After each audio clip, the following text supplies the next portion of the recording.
Sir ഇപ്പോൾ കേരളത്തിലെ ഒരുപാട് കോച്ചസിനൊക്കെ വർക്ക്ഷോപ്പ് കൊടുക്കുന്ന അല്ലെങ്കിൽ കോച്ചസിനെ ക്വാളിഫൈഡ് ആയ ആളുകളാണോ എന്നൊക്കെ ചെക്ക് ചെയ്യുന്ന ഇൻസ്ട്രക്ടർ കൂടിയാണല്ലോ. അപ്പോൾ നിങ്ങളൊരു ഒരു ഒരു പ്ലെയറെ സെലക്ട് ചെയ്യുമ്പോൾ എന്തൊക്കെയാണ് ഒരു കുട്ടിയെ ഒരു ടീമിലേക്ക് സെലക്ട് ചെയ്യുമ്പോൾ ശ്രദ്ധിക്കുന്നത്? കാരണം നമ്മളെ കുട്ടികളെ നമ്മൾ കൂടുതലായി ചെയ്യുന്നത് ട്രയൽ വീഡിയോസാണ്. അപ്പോൾ ട്രയലിൻ്റെ ഡീറ്റെയിൽസ് അറിയണമെന്ന് കൂടുതൽ ആളുകൾ നമ്മളെ പേജിലേക്ക് കയറാറുള്ളത്. അപ്പോൾ അവർക്ക് ആ കുട്ടികൾക്ക് അറിയാൻ വേണ്ടി ഒരു സെലക്ഷന് പോകുമ്പോൾ എന്തൊക്കെയാണ് ശ്രദ്ധിക്കേണ്ടത്? ഇതിൽ കൂടുതൽ കാര്യങ്ങൾ ശ്രദ്ധിക്കാതെ ഇരിക്കുന്നതാണ് ഏറ്റവും നല്ലത്. കളിക്കാരൻ അയാളുടെ സ്വസിദ്ധമായിട്ടുള്ള കളി കളിക്കാൻ ശ്രമിക്കുക എന്നുള്ളതാണ് ഏറ്റവും പ്രധാനപ്പെട്ട കാര്യം. പ്രശ്നം എവിടെയാണെങ്കിൽ ഈ കളിക്കാരന് അയാളുടെ പ്രായത്തിനനുസരിച്ചിട്ടുള്ള പരിശീലനം കുട്ടിക്കാലം തൊട്ടേ കിട്ടിയിട്ടുണ്ടാവില്ല. അങ്ങനെ വരുന്ന സമയത്ത് ഇയാൾക്ക് പോയി കഴിഞ്ഞാൽ ഏതാണ് അയാളുടെ പൊസിഷൻ എന്ന് വരെ ചോദിച്ചു കഴിഞ്ഞാൽ പറയാൻ പറ്റില്ല. ഞാൻ മിഡാണ്. അപ്പം ഞാൻ മിഡ് എന്ന് പറഞ്ഞു കഴിഞ്ഞാൽ ഇപ്പം മൊത്തം മറ്റേ ഫുട്ബോളിൽ മൊത്തം നമ്പർ ഗെയിമായത്. Goalkeeper number 1, right full back എന്ന് പറയുന്ന നമ്പർ 2, ലെഫ്റ്റ് ഫുൾ ബാക്ക് എന്ന് പറയുന്ന നമ്പർ 3, 2 സെൻറ്റർ ബാക്ക് എന്ന് പറയുന്ന right centre back 4, left centre back 5, defensive midfielder 6, കൂടെ ഡിഫൻസീവ് 2 ഡിഫൻസീവ് മിഡ്ഫീൽഡറിന് മറ്റാളുടെ നമ്പർ 8, അല്ലെങ്കിൽ അറ്റാക്കിംഗ് മിഡ്ഫീൽഡർ ആണെങ്കിലും 8, കൂടെ കളിക്കുന്ന മറ്റേ അറ്റാക്കിംഗ് മിഡ്ഫീൽഡർ 10. അപ്പോൾ 6, 8, 10 3 സെൻട്രൽ മിഡ്ഫീൽഡേഴ്സ് 4-3-3 സിസ്റ്റത്തിൽ. അതാണ് ഇപ്പോൾ ഇന്ത്യയിൽ മൊത്തമായിട്ട് നടന്നു വരുന്നത്. പിന്നെ 7ാം നമ്പർ എന്ന് പറയുന്നത് റൈറ്റ് വിങ്ങർ, 11ാം നമ്പർ എന്ന് പറയുന്നത് ലെഫ്റ്റ് വിങ്ങർ, 9ാം നമ്പർ എന്ന് പറയുന്നത് സ്ട്രൈക്കർ. ഇങ്ങനെ ഇപ്പോൾ പലപ്പോഴും ഈ കളിക്കാരെന്ന് വളരെയധികം അറിഞ്ഞിരിക്കണം. അപ്പോൾ തൻ്റെ പൊസിഷൻ എന്താണെന്ന് വെച്ചാൽ ഞാൻ 7ഉം 11ഉം കളിക്കും എന്ന് പറഞ്ഞാൽ ഞാൻ റൈറ്റ് വിങ്ങറും ലെഫ്റ്റ് വിങ്ങറും കളിക്കും, ഞാൻ 2ഉം 3ഉം കളിക്കും, റൈറ്റ് ബാക്കും ലെഫ്റ്റ് ബാക്കും കളിക്കും, അല്ലെങ്കിൽ ഞാൻ മറ്റേ 6ഉം 8ഉം 10ഉം. അത് ഇങ്ങനെ പറയാൻ പറ്റുന്ന രീതിയിലേക്ക് നമ്മുടെ കളിക്കാർക്ക് അയാൾ കളിക്കുന്ന പൊസിഷനെ കുറിച്ചൊരു ധാരണ ഉണ്ടാവുക എന്നുള്ളതാണ് ഏറ്റവും ആദ്യത്തെ കാര്യം. ഈ ധാരണ ആയിക്കഴിഞ്ഞാൽ ആ ഓരോ പൊസിഷനിലും കളിക്കുന്ന കളിക്കാരൻ്റെ ഉത്തരവാദിത്വം എന്താ, റോൾസ് ആൻഡ് റെസ്പോൺസിബിലിറ്റീസ്. ഞാനെന്നെ റോറെ എന്ന് പറയും. ഇത് എന്താണ്, എൻ്റെ ജോലി എന്തൊക്കെയാണ്, ഞാൻ സെൻറ്റർ ബാക്കാണ് കളിക്കുന്നത്, അല്ലെങ്കിൽ ഫുൾ ബാക്കാണ് കളിക്കുന്നത്, അല്ലെങ്കിൽ അറ്റാക്കിംഗ് മിഡ്ഫീൽഡ്. ഈ ഉത്തരവാദിത്വം അവനവൻ്റെ പ്രാഥമികമായിട്ടുള്ള ഉത്തരവാദിത്വം എന്താണെന്ന് അറിയണം. രണ്ടാമത്തെ ഉത്തരവാദിത്വം എന്താണെന്ന് അറിയണം. ഇതിന് കൂടെ 3ഉം 4ഉം 5ഉം ഒക്കെ ഉത്തരവാദിത്തങ്ങളുണ്ട്. ഇതെന്താണ് എന്ന് കളിക്കാരന് അറിയണം. ഇതറിയണമെങ്കിൽ ഞാൻ നേരത്തെ പറഞ്ഞ പോലെ നല്ല ഒരു കോച്ചിൻ്റെ കൂടെ നിന്ന് വർക്ക് ചെയ്യുമ്പോഴാണ് ഇത് അറിയാൻ പറ്റുക. എൻ്റെ അറ്റാക്കിംഗ് റെസ്പോൺസിബിലിറ്റി എന്താ, ഒരു സ്റ്റോപ്പർ ബാക്കിൻ്റെ. ഡിഫൻസീവ് ഉത്തരവാദിത്തം എൻ്റെ നേരിട്ടുള്ള ഉത്തരവാദിത്തം എന്താ, ഞാൻ എങ്ങനെയാണ് എൻ്റെ കൂടെയുള്ള കളിക്കാരനെ സഹായിക്കേണ്ട അറ്റാക്കിങ്ങിൽ അല്ലെങ്കിൽ ഡിഫെൻഡിങ്ങിൽ. ഇതെല്ലാം മറ്റേ കളിക്കാരൻ്റെ ഒരു ധാരണ ഉണ്ടാവണം. ഓക്കെ സാർ, അപ്പോൾ ഈ ധാരണ കുട്ടികൾക്ക് വരണമെന്നുണ്ടെങ്കിൽ സ്വാഭാവികമായിട്ടും ഇവർ നല്ല കോച്ചസിൻ്റെ കീഴിലായിട്ട് ക്യാമ്പ് ചെയ്യണം. അപ്പോൾ അവിടെ വരുന്ന മറ്റൊരു പ്രശ്നം എന്താ വെച്ചാൽ ഇന്ന് കേരളത്തിൽ സാറ് നേരത്തെ പറഞ്ഞതുപോലെ തന്നെ മിക്കവാറും അക്കാഡമികളൊക്കെ പെയ്ഡാണ്. അപ്പോൾ സാമ്പത്തികമായി ബുദ്ധിമുട്ടുന്ന കുട്ടികൾ ഈ ക്യാമ്പിന് പോവുകയും അവർക്ക് ഇപ്പോൾ നമ്മളെ ഫുട്ബോളിലെ as A player success rate കുറവാണ്, എല്ലാവർക്കും കളിക്കാരാവാൻ പറ്റില്ലല്ലോ. അപ്പോൾ സ്വാഭാവികമായിട്ടും രക്ഷിതാക്കളുടെ ഒരു കൺസേൺ ഈ പൈസയൊക്കെ മുടക്കി കുട്ടികളെ കളിക്കാൻ വിട്ടാൽ അവരെന്താവും, കളിക്കാരനായിട്ടില്ലെങ്കിൽ അവരെന്താവും, പഠിക്കുകയാണെങ്കിൽ എന്തായാലും എന്തെങ്കിലുമൊക്കെ ഒരു ജോലി കിട്ടും എന്നുള്ള ഒരു ധാരണ ഉള്ളതുകൊണ്ട് തന്നെ അടുത്ത ചോദ്യം വരുന്നത്, കുട്ടികൾക്ക് ഫുട്ബോളിൽ കളിക്കാരനാകാൻ പറ്റിയില്ലെങ്കിൽ മറ്റെന്തൊക്കെ ജോലി സാധ്യതകളുണ്ട്, അവർക്ക് എന്തൊക്കെ കരിയറുകൾ ഫുട്ബോൾ ക്യാമ്പ് ചെയ്ത് പഠിക്കുന്നതോടുകൂടി കിട്ടും? ഈ ചോദ്യത്തിൻ്റെ ഉള്ളിൽ ഉള്ള ചോദിക്കാത്തൊരു ചോദ്യത്തിന് ഉത്തരം ഞാൻ പറയാം. എൻ്റെ അടുത്ത് പല രക്ഷിതാക്കളും ചോദിക്കുന്നൊരു ചോദ്യമാണത്.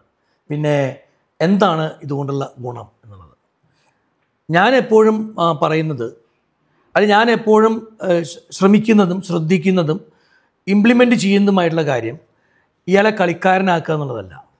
കുഞ്ഞു കുട്ടികളെ വർക്ക് ചെയ്യുന്ന സമയത്ത് അതാവുകയാണെങ്കിൽ ആവട്ടെ, അത് നേരത്തെ പറഞ്ഞ പോലെ വളരെ ചെറിയൊരു ശതമാനം, നെഗ്ലിജിബിൾ പേഴ്സൻറ്റേജിന് മാത്രമാണ് കളി കൊണ്ട് വളർന്ന് വലുതായി ഒരു ലെവലിലേക്ക് എത്താനായിട്ട് പറ്റും. ഓക്കെ.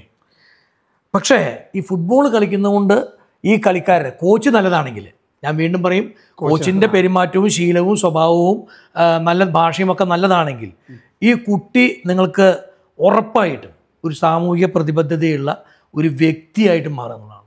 നല്ല സ്വഭാവമുള്ള, നല്ല ആരോഗ്യമുള്ള, ഒരു മൂല്യങ്ങളുള്ള ഒരു വ്യക്തിയായിട്ട് മാറും. അത് മാറാൻ പറ്റുന്ന ഏറ്റവും നല്ല കാര്യമെന്ന് പറയുന്നത് ഫുട്ബോൾ കളിയാണ്. അപ്പോൾ നിങ്ങൾ ഫുട്ബോൾ കളിയിലേക്ക് കൊണ്ടുവിടുമ്പോൾ നിങ്ങളുടെ മകൻ കളിക്കാരനാകുമോ എന്നുള്ളതിനേക്കാൾ കൂടുതൽ ശ്രദ്ധിക്കേണ്ടത് എൻ്റെ മകൻ നല്ലൊരു മനുഷ്യനാവുകയാണ്, ഒരു മനുഷ്യത്വമുള്ള മനുഷ്യനാവുകയാണ്.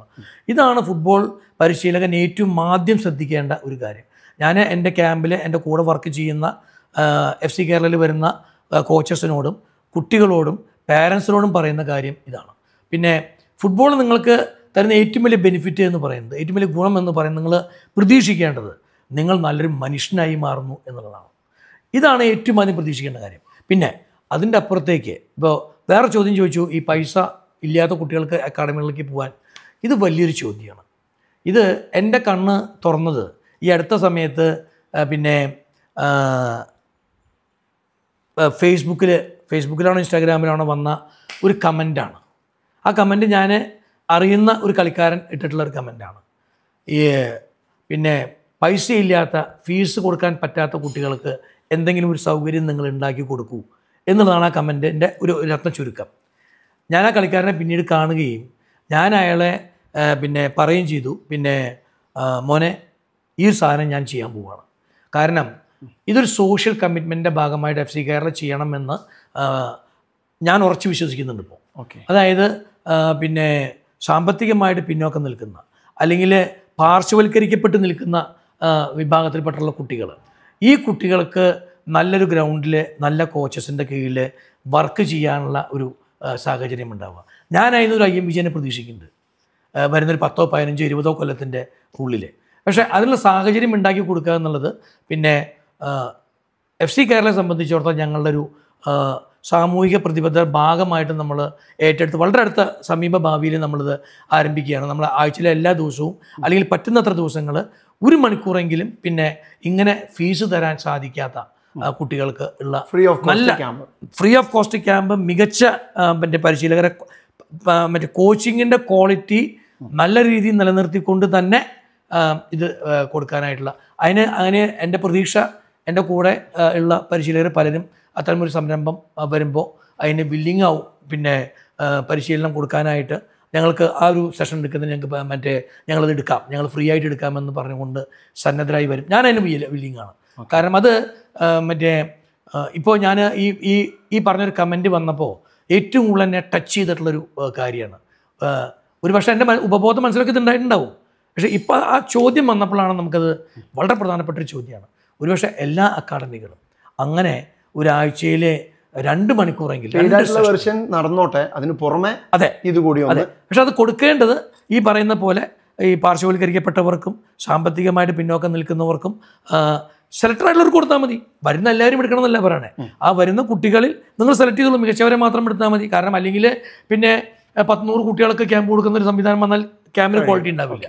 ക്യാമ്പിൻ്റെ ക്വാളിറ്റി മെയിൻറ്റെയിൻ ചെയ്യണം. അപ്പോൾ നിങ്ങൾക്ക് എടുക്കാൻ പറ്റുന്ന 25 or 30 കുട്ടികൾ എടുത്താൽ മതി. ഞാൻ കേരളത്തിലുള്ള അക്കാഡമികൾ, പെയ്ഡ് അക്കാഡമികൾ അങ്ങനെ ആഴ്ചയിൽ 2 മണിക്കൂറെങ്കിലും 2 ദിവസമെങ്കിലും ഓരോ മണിക്കൂർ വെച്ചിട്ട് ഇത്രയും കുട്ടികൾക്ക് കൊടുക്കാൻ പറ്റിയാൽ 100 കണക്കിന് അക്കാഡമികളുണ്ട്. FC കേരളൻ്റെ തൃശ്ശൂർ സെൻറ്ററിലായിരിക്കും ഇത് നടക്കുന്നത്. FC കേരള എവിടെയൊക്കെ സെൻറ്റർ തുടങ്ങാൻ താല്പര്യപ്പെടുന്നുണ്ടോ അവിടെയെല്ലാം ഇത് ചെയ്യണമെന്നുള്ള വരും വർഷങ്ങളിലായിട്ട് കേരളത്തിൽ ഇങ്ങനെ വ്യാപിക്കാൻ വ്യാപിക്കേണ്ട കൺസെപ്റ്റാണിത്. അത് FC കേരള അതിനൊരു ലീഡ് റോൾ എടുക്കണമെന്ന് താല്പര്യപ്പെടുകയും ചെയ്യുന്നു. FC കേരള എന്തായാലും വർഷങ്ങളിൽ ജില്ലകളിൽ മിക്കവാറും നമ്മൾ അടുത്ത 1-2 മാസത്തിനുള്ളിൽ തൃശ്ശൂരിലെ സെൻറ്ററിൽ ഇത് ഇംപ്ലിമെൻറ്റ് ചെയ്യും. ഓക്കെ സാർ, അപ്പം മറ്റൊരു കാര്യം ചോദിക്കട്ടെ. FC കേരള എന്ന് പറഞ്ഞ ഈ ഒരു ക്ലബിൻ്റെ ഇത് കുറച്ചു കാലം മുന്നേ വളരെ സജീവമായി I ലീഗിലൊക്കെ ഉണ്ടായിരുന്നു. ഇപ്പോൾ വീണ്ടും റീലോഡ് ചെയ്യാണ്. അപ്പോൾ ബാക്കി ജില്ലകളിലൊക്കെ ഇതിൻ്റെ സെൻറ്ററുകൾ വരാം. നമ്മളതിനുള്ള ശ്രമത്തിലാണ്. നമ്മളിപ്പോൾ അതിലിപ്പോൾ എറണാകുളത്ത് ഒരു സ്ഥലത്ത് ഇതിനെക്കുറിച്ച് താല്പര്യം ചർച്ച കഴിഞ്ഞിട്ടുണ്ട്. പാലക്കാട് പിന്നെ 2 ദിക്കിലെ ഇതുമായി ബന്ധപ്പെട്ടിട്ട് ചർച്ചകൾ കഴിഞ്ഞിട്ടുണ്ട്.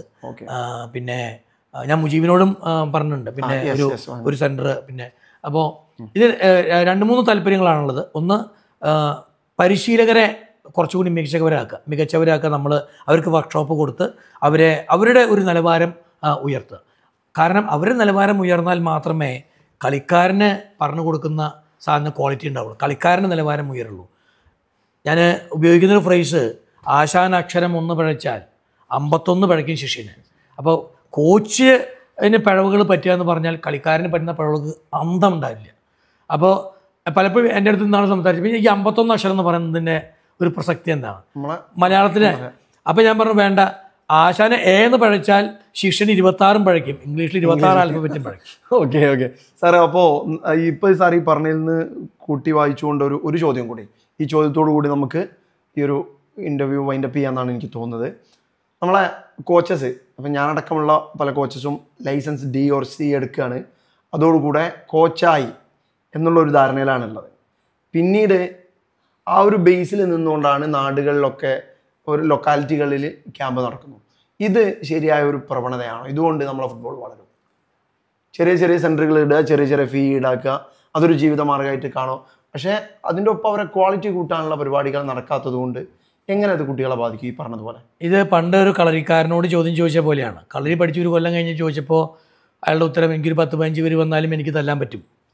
ഇതൊരു 2-4 കൊല്ലം കഴിഞ്ഞപ്പോൾ ചോദിച്ചപ്പോൾ ഒരു 4-5 പേരൊക്കെ വന്നാൽ, അങ്ങനെ ഒരു 5-8 കൊല്ലം കഴിയുമ്പോൾ ചോദിക്കുമ്പോൾ ഒരാൾ വന്നാൽ പോലും എനിക്ക് തല്ലാൻ പറ്റില്ല, കാരണം എല്ലാം മർമ്മമാണ്, എവിടെ തൊട്ടാലും ആൾ പോകും, അതുകൊണ്ട് എനിക്ക് ചെയ്യാൻ പറ്റില്ല. ഇതേപോലത്തെ ഒരു ചോദ്യമാണ് ഇപ്പോൾ ചോദിച്ചത്. ഇവിടെ പരിശീലകന് ഈ സർട്ടിഫിക്കറ്റ് കിട്ടുക എന്ന് പറയുന്നത് കാറിൻ്റെ ലൈസൻസ് ഉള്ളവർക്കൊക്കെ വണ്ടി ഓടിക്കാൻ പറ്റണമെന്നില്ല. അത് ഓടിക്കാൻ റോഡ് സെൻസും ഇതെല്ലാം വേണം. ഒരുപാട് ആൾക്കാർക്ക് കാർ ലൈസൻസ് ഉള്ളവരുണ്ട്, വണ്ടി ഓടിക്കാൻ പറ്റാത്തവർ. പക്ഷേ വണ്ടി ഓടിക്കാൻ പറ്റുന്ന, അല്ലെങ്കിൽ ഒരു എക്സ്പേർട്ട് ഡ്രൈവർ എന്ന് പറയുന്ന പോലെ ഒരു എക്സ്പേർട്ട് കോച്ചാവണമെങ്കിൽ ഈ ലൈസൻസ് ഉള്ളതുകൊണ്ട് കാര്യമില്ല. ഈ ലൈസൻസ് എന്ന് പറയുന്നത് ഒരു സർട്ടിഫിക്കേഷൻ മാത്രമാണ്. അയാൾ ഈ ലെവലിലേക്ക് എത്തിയിട്ടുണ്ട്, അയാളെ പരീക്ഷിച്ചപ്പോൾ അല്ലെങ്കിൽ നോക്കിയപ്പോൾ അയാൾക്ക് ഈ ലെവൽ വരെ എത്താൻ പറ്റും. പക്ഷേ ഇവിടെ പരിശീലകർ മനസ്സിലാക്കേണ്ടത് പൊതുവെ ഇത് പോരാ, എനിക്ക് ഞാനൊരു നല്ലൊരു പരിശീലകൻ്റെ കീഴിൽ നിന്നുകൊണ്ട് കുറേയും കൂടി ഇത് പ്രാക്ടിക്കലായിട്ട് ഒരു കോഴ്സിൽ പഠിച്ചത് അല്ല, അതിനേക്കാൾ അപ്പുറത്തേക്ക് ഉണ്ട് ഫുട്ബോൾ. ഒരു നല്ല മെൻറ്ററെ കൂടെ ഗ്രൗണ്ടിൽ ഇറങ്ങി പണിയെടുക്കണം. ആ പണി, അങ്ങനത്തെ മെൻറ്റേഴ്സ് ഉണ്ടാവുക എന്നുള്ളത് വളരെ പ്രധാനപ്പെട്ട ഒരു കാര്യമാണ്. അപ്പോൾ അങ്ങനത്തെ ഒരു മെൻറ്ററുടെ കൂടെ ഒന്ന് വർക്ക് ചെയ്യുമ്പോഴാണ് പിന്നെ ഈ കോച്ചിന് ഈ അനുഭവ സമ്പത്ത്, ഈ അനുഭവ പരിചയം ഉണ്ടാക്കുന്നത്. ഇത് നല്ല കോച്ചിനെ കൂടെ ഒന്ന് വർക്ക് ചെയ്ത് കഴിഞ്ഞാൽ ആ അനുഭവ പരിചയം ഉണ്ടാവുകയും അയാൾക്ക് വളർന്നു വരാനായിട്ട് സാധിക്കുകയും ചെയ്യും. എൻ്റെ റിട്ടയർമെൻറ്റ് കഴിഞ്ഞതിന് ശേഷം പിന്നെ ഏതൊക്കെയോ കാരണങ്ങൾ കൊണ്ട് ഞാനൊരു ഘടകം ആയിട്ട് എപ്പോഴൊക്കെയോ പ്രവർത്തിച്ചതുകൊണ്ട് പരിശീലകരായിട്ടുള്ള കുറേ ആൾക്കാർ കൂടിയിട്ടുള്ള ഒരു സ്നേഹ കൂട്ടായ്മ ഉണ്ടായിരുന്നു. അപ്പോൾ സത്യത്തിൽ ഞാൻ തന്നെ അന്തം വിട്ടുപോയി. 10, 60, 70 പരിശീലകരാണ് ആ രീതിയിൽ വന്നത്. അപ്പോൾ അവരുടെയൊക്കെ മനസ്സിൽ എവിടെയൊക്കെയോ പിന്നെ എന്തെല്ലാമോ ചെറിയ ചെറിയ ഗുണങ്ങൾ അവർക്ക് കിട്ടിയിട്ടുണ്ട്. അപ്പോൾ അങ്ങനെ പകർന്നു കൊടുക്കാൻ പറ്റുന്ന മെൻറ്റർമാർ ഉണ്ടാവുകയും അത് സ്വീകരിക്കാൻ തയ്യാറാവുന്ന ഒരു പലപ്പോഴും ഈ കോച്ചിൻ്റെ ഈഗോ വലിയൊരു പ്രശ്നമാണ്. ഞാനിപ്പോൾ അങ്ങനെ അതിന് കീഴിൽ നിന്ന് ആരും പഠിക്കേണ്ട കാര്യമില്ല, എനിക്ക് സർട്ടിഫിക്കറ്റായി, എനിക്ക് അങ്ങ് ചെയ്യാം എന്ന് ഈ മുറിവൈദ്യന്മാരുടെ അപകടം ചെയ്യും. പലപ്പോഴും ഗുണത്തേക്കാളേറെ ദോഷം ചെയ്യും.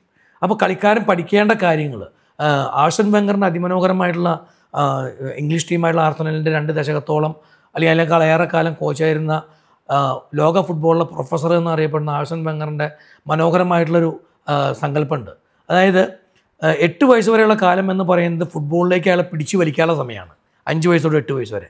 8 വയസ്സോട് 14 വയസ്സ് വരെയുള്ള സമയം എന്ന് പറയുന്നത് ഫുട്ബോളിൽ എന്തെല്ലാം ടെക്നിക്കുകളുണ്ടോ, എന്തെല്ലാം ഫുട്ബോളിൽ പിന്നെ പ്രയോഗിക്കാനുണ്ടോ, ഇതെല്ലാം പഠിക്കേണ്ട സമയമാണ്. ഇത് 14 വയസ്സിൽ നിങ്ങൾ പഠിച്ചില്ലെങ്കിൽ നിങ്ങൾക്ക് ഫുട്ബോളറാവാൻ പറ്റില്ല എന്നാണ് അദ്ദേഹത്തിൻ്റെ സ്റ്റേറ്റ്മെൻറ്റ്.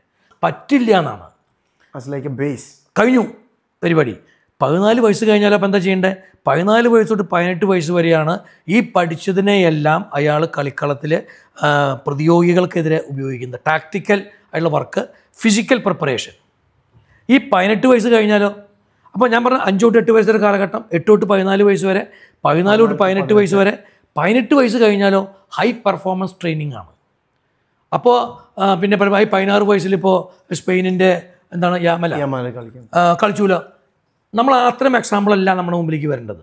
അത് ലോകാത്ഭുതങ്ങളാണ്. അത് ഒരു 10-50 കൊല്ലം കൂടുമ്പോൾ ഒന്നും സംഭവിക്കുന്നത് അതല്ല, ജനറലായിട്ട് ഉള്ള കാര്യമാണത്. 18 വയസ്സ് കഴിയുമ്പോൾ അവിടെയാണ് നമ്മൾ നേരത്തെ പറഞ്ഞ പോലെ നാളെ ഒരു കല്യാണമുണ്ട്, ആ കല്യാണത്തിൽ നിന്നൊരു പാർട്ടിയുണ്ട്, അപ്പോൾ നാളെ എനിക്കൊരു കളിയുണ്ട്. ഇതാണ് സിറ്റുവേഷൻ. ഈ സിറ്റുവേഷനിൽ ഇന്നത്തെ പാർട്ടി നാളത്തെ കല്യാണവും എനിക്ക് മിസ്സാക്കേണ്ടി വരും, നാളത്തെ വൈകുന്നേരത്തെ കളിക്ക് വേണ്ടിയിട്ട്. ഈ ഒരു മാനസികാവസ്ഥയിലേക്ക് കളിക്കാരെ 18 വയസ്സ് കഴിയുമ്പോഴേക്കും എത്തണം. കളിയാണ് ഏറ്റവും പ്രധാനപ്പെട്ടത്. എൻ്റെ ഭക്ഷണം, എൻ്റെ വെള്ളം, എൻ്റെ ഉറക്കം, എൻ്റെ വിശ്രമം, ഇതാണ് എനിക്ക് കളിക്ക് വേണ്ടിയിട്ടുള്ള പ്രാഥമികമായിട്ടുള്ള കാര്യങ്ങൾ. ഇത് ശരിയായെങ്കിൽ മാത്രമേ എനിക്ക് പ്രോപ്പറായിട്ട് കളിക്കാൻ പറ്റൂ.